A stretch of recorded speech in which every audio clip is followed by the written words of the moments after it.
and the wind direction from there.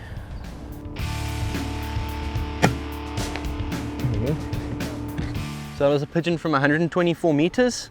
When I originally felt the wind, it felt like it was coming a little bit from the right, so I dialed for wind from the right. Took a shot, missed it, and then realized the wind had actually switched and it was coming slightly from the left. So I took all the wind off that I had put on. I dialed it the other way and added for spin drift, because you have to think of spin drift and stuff at those ranges. And then put it right on him and took the shot, and it was pretty perfect. So happy with that, and there's actually more pigeons there, so I'm going to have a go again and see if I can get another one down. 131.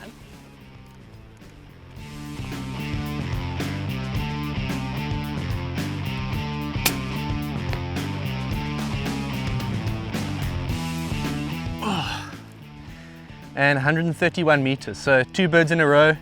First one from 124, next one from 131. And there's another one there, another 2. Okay, I'm gonna have to shift my position here. Let's go right here. Hit record again.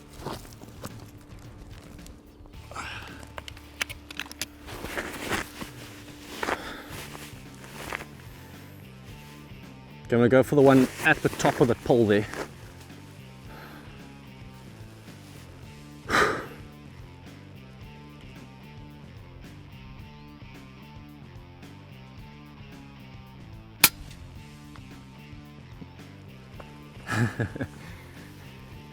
So that's 3 in a row.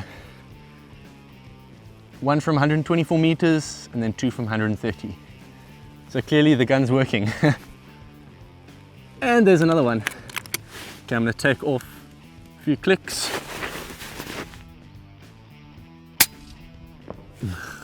There you go. Just hold a bit for the wind and it does the job.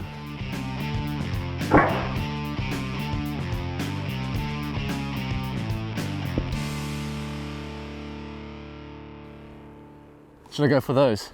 Yep. Does someone else want to take a shot? Okay, I'm just going to put in that many.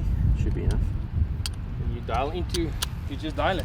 Yeah, just dial to 136, and then just aim. I would aim dead on. Yeah. And then if it's a bit off, then you just hold from where you think the wind's coming. But I mean, just hold like this much. If it's coming from the right, hold the pigeon to the right.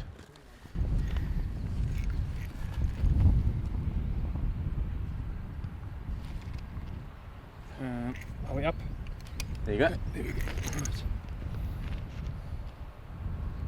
Feels like the wind's coming from the left a little bit, eh?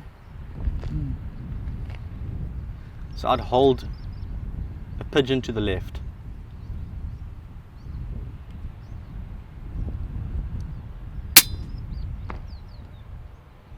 Got it. Perfect. Want to go for another one? Another one. So keep the same hold.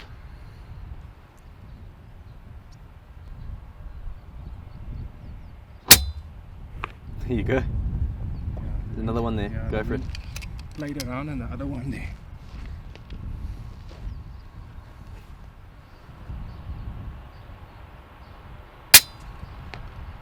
You got it. Impressed. I Nice, am. eh? Impressed. I am. Wow. Amazing, eh? Yep. And it's nice to be able to just dial. It is awesome just to turn it to the dial and just pull the trigger. Yeah. Saves a lot of time. Obviously it doesn't work in all situations, like this is set for sea level. Yeah. So over here it works fine. But if up, you go up to like the Karoo, the pressure down then you can't use the same. You got to then change. Or even if the temperature rises too much and the air density gets less, then you can't use this. But it's for general stuff, like in average temperatures like this, it works. But I mean, if you can shoot a pigeon at 136 meters like we've just done now, it's There's another one there. really impressive. Gooi him. Yeah. Okay. Your turn. You're up.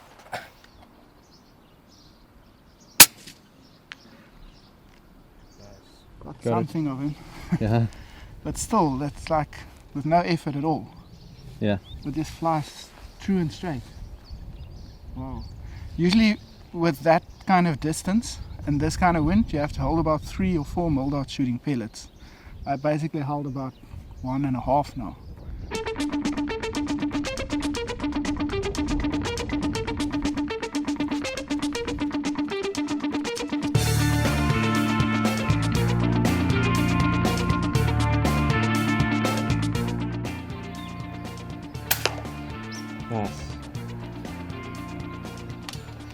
So Andre is one of the shooters that is out here with us. He also comes out here quite often.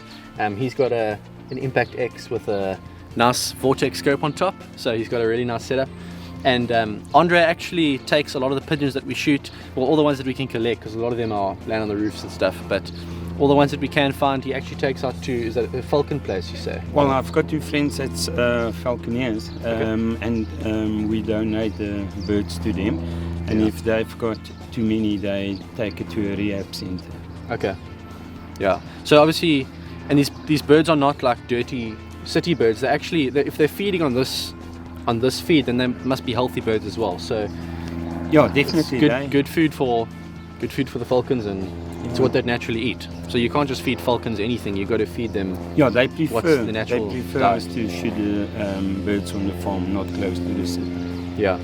So yeah, we don't let them go to waste. I know that's one big concern that a lot of people have about these birds, is that we just shoot them and just leave them there, but we're actually doing something good with them, which is fantastic.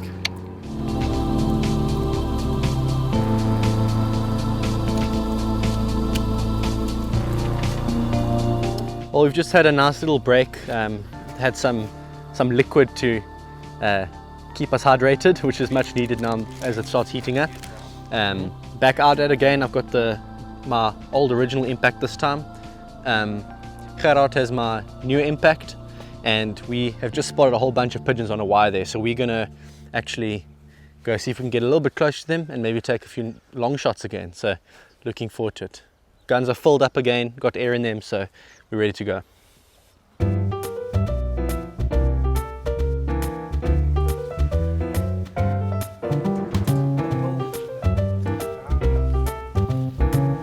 So we've got pretty much a perfect setup over here, nice rest against this piece of wood over here, and all the doves lined up there perfectly. So they might fly away when we take a shot, but I think we've got a nice firing line going, so maybe we can even do a little countdown and see if we can all get one of them.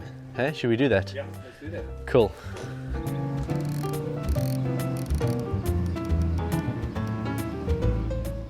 One, two, three, shoot.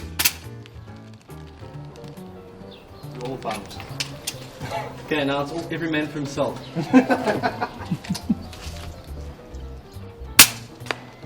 There you go. I hit one.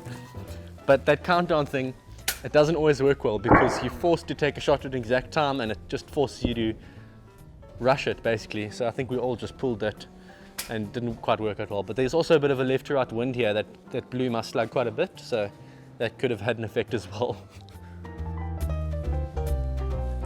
Do you need a range? Okay.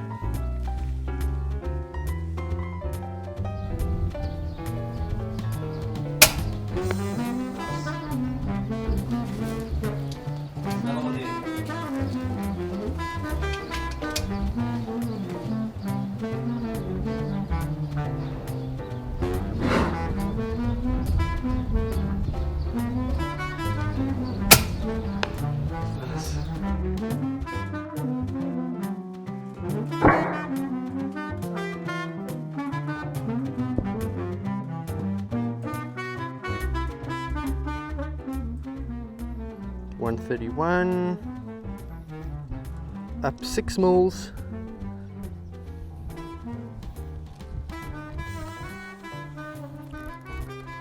Okay.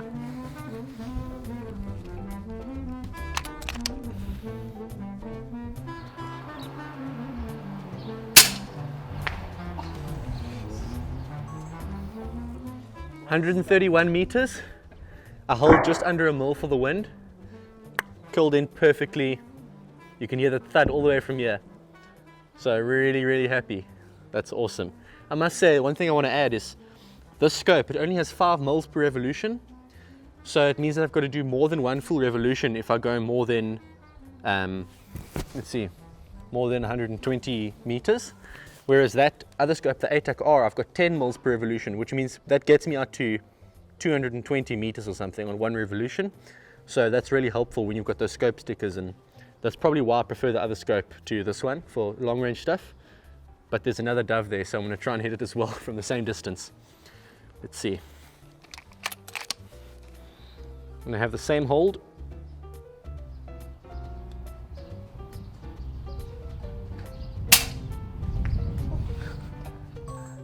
and same result.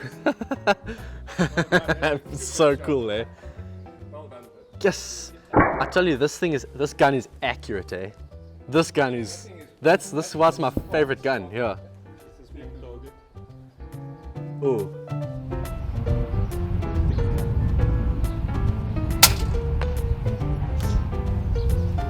Sweet.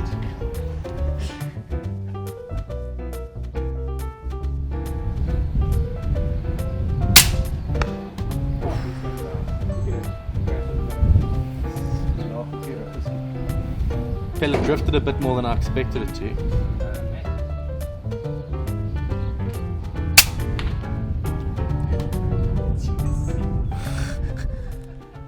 It's just amazing, and this, I mean, the wind is blowing, hey? And I only had to hold a few centimeters off, That you know? went straight down like a piece of lead. Yeah.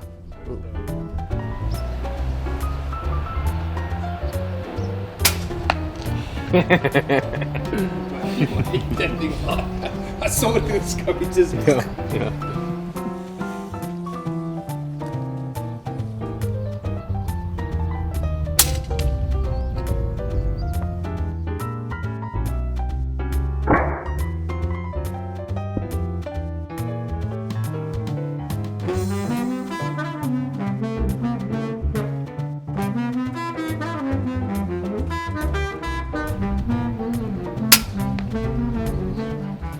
So we've had a really good session now. We just had a snack earlier and came out for kind of like a round 2, and posted ourselves here in one of the sheds with the cattle, overlooking some cables and a lot of fence posts and stuff.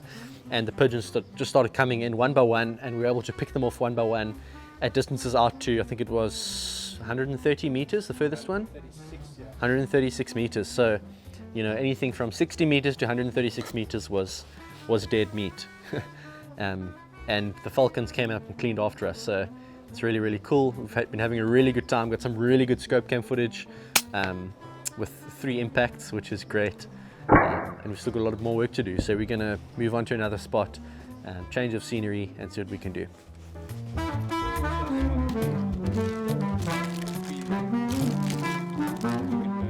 Yeah. The day ends off with 2 fantastic long shots. The first one was from about 120 yards in some challenging wind, and you can see just how the slug curls in perfectly and the speed at which the feathers fly off, which really just shows how hard the wind was blowing. And then Gerard spots a dove at 137 meters, which is over 150 yards, and it's as simple as dialing the scope to 137, holding for the wind, and squeezing off the trigger. Oh, nailed it. So that was a super long shot. We ranged that one at 137 meters more or less. Took him straight down on that long range. So this slug is really doing the job well.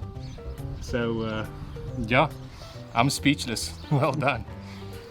And with that, we're going to bring this video to an end, but in the next one we're going to be driving around the farm and taking out some invasive European starlings, English sparrows, and a whole lot more pigeons in and around the cattle feed.